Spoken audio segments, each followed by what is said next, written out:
Free ક્લાસમાં ફરી એકવાર સ્વાગત છે મિત્રો. આજે આપણે ધોરણ 3 વિષય અંગ્રેજી, જેમાં યુનિટ નંબર 6 છે, જેનું નામ છે યુઝફુલ થિંગ્સનો અભ્યાસ કરવાનો છે. પહેલાં લિસન એન્ડ સિંગ્સ છે, કવિતા આપેલી છે જે ગાવાની છે અને સાંભળવાની છે, જે છે zoom zoom zoom we are going to moon, zoom zoom zoom we are going very soon, if you want to take a trip climb aboard my rocket ship, zoom zoom zoom we are going to moon, 10 9 8 7 6 5 4 3 2 1 blast off. Rhymes આપેલી છે જે વિદ્યાર્થીએ ગાવાની છે અને સમૂહગાન પણ કરવાનું છે. ત્યારબાદ લુક એટ એન્ડ લર્ન છે, જેમાં સેફ આપેલા છે, જેમાં પ્રશ્ન છે કે what is the colour of table, ટેબલનો કલર કેવો છે, જેનો જવાબ આવશે the colour of table is brown, table brown કલરનું છે. ત્યારબાદ સેકન્ડ ક્વેશ્ચન છે જે છે what is the shape of the table, તો ટેબલનો આકાર કેવો છે, તો ટેબલનો આકાર રેક્ટેંગલ છે. ત્યારબાદ થર્ડ ક્વેશ્ચન છે મિત્રો, what is it made of, એટલે કે તે કેનું બનેલું છે, તો કે it is made up from wood, એટલે કે તે લાકડાનું બનેલું છે. ફોર્થ ક્વેશ્ચન છે મિત્રો, how many legs does the table have, એટલે કે ટેબલને કેટલા પાયા છે, જેનો જવાબ આવશે ધેર આર 4 લેગ્સ, એટલે કે ટેબલને 4 પાયા છે. ચિત્ર જોઈને તમે જોઈ શકો છો. ત્યારબાદ લુક રીડ એન્ડ સ્પીક છે, જેમાં the little boy and his dog છે. લિટલ બોય છે જે એના ડોગ સાથે જે એક્ટિવિટી કરે છે આપણે જોવાનું છે, વાંચવાનું છે.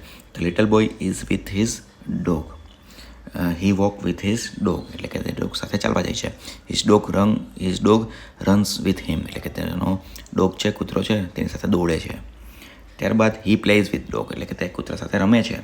હી લવ્સ હિઝ ડોગ, તે કૂતરાને પ્રેમ કરે છે. અને his dog loves him to, એટલે કે કૂતરો પણ તેમને પ્રેમ કરે છે. ત્યારબાદ મિત્રો લુક એન્ડ સે, એક વાક્ય લખવાના છે, જેમાં પેલું છે શ્રેયા ઇઝ વિથ હર, આપણે જે ડોગ સાથે જે કીડ હતો તેનું વાક્ય લખ્યું હતું એવા જ વાક્ય અહીં લખવાના છે.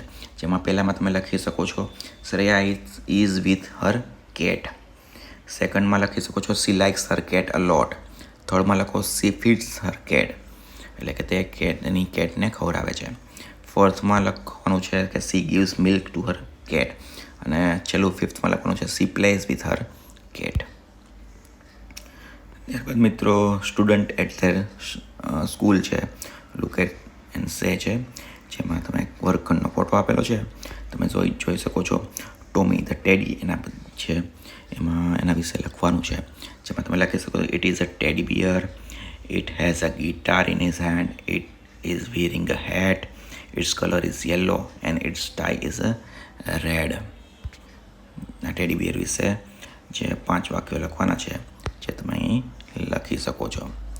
ત્યારબાદ મિત્રો લિસન એન્ડ ડુ છે, કોયડા પૂછવાના છે, જે પેજ નંબર 65 પર આપેલા છે, જે અહીં તમે જોઈ શકો છો. ત્યારબાદ let's play, clap and stamp, રમત છે રમવાની છે. જો વાક્ય સાચું હોય તો સ્ટેમ્પની ક્રિયા કરવી, જો વાક્ય ખોટું હોય તો ક્લેપની ક્રિયા કરવી છે. તમે ક્લેપ એન્ડ સ્ટેમ્પ જોઈ શકો છો. ત્યારબાદ મિત્રો પેજ નંબર 66 પર આપેલ રમતની વિગત જોવાની છે. એ પ્રમાણે ગેસ વોટ, એ પ્રમાણે અહીં રમવાનું છે, ચિત્ર આપેલું છે એ પ્રમાણે. ત્યારબાદ લુક એન્ડ સે, તમારે એક દુકાનદાર પાસેથી આવેલ ચિત્રના દર્શાવ્યા મુજબની કેટલીક વસ્તુઓ ખરીદવી છે.